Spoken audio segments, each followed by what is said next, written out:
Magandang hapon, Lea. Sino-sino ang mga lumitaw na pangalan batay sa revelasyon ni alias Totoy? Magandang hapon sa YouTube. Inisa-isa na nga itong whistleblower na si Julie Patidongan alias Totoy, itong mga pulis na isinasangkot sa pagkawala nitong mga sabongero.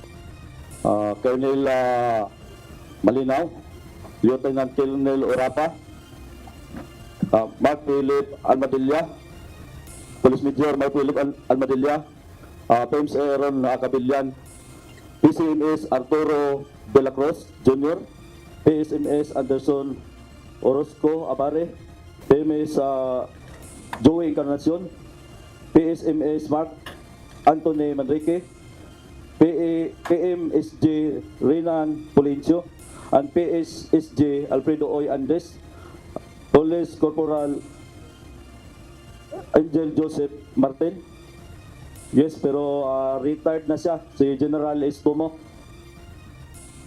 June, ayon pa kay alias Totoy, ang natura mga pulis ang tagadukot at tagaligpit sa mga samuero na nandadaya o yung tinatawag na nanchochope.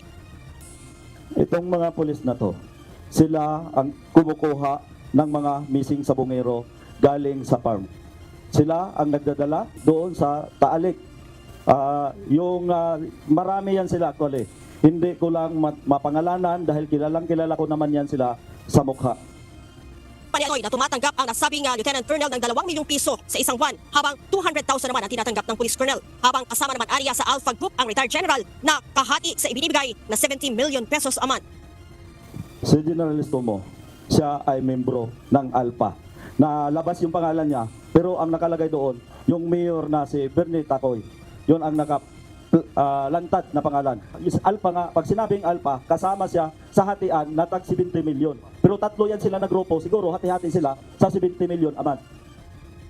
Sinabi naman ni National Police Commission Vice Chairperson at Executive Officer Attorney Rafael Calinisan na kasong reklamong grave misconduct at conduct unbecoming of a police officer ang kakaharapin ng naturang mga pulis.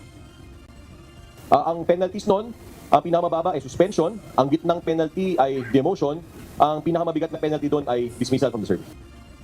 Dagdag ni Attorney Calinisan, tatapusin nila ang kaso hanggang sa paglalabas ng resolusyon sa loob ng 60 araw.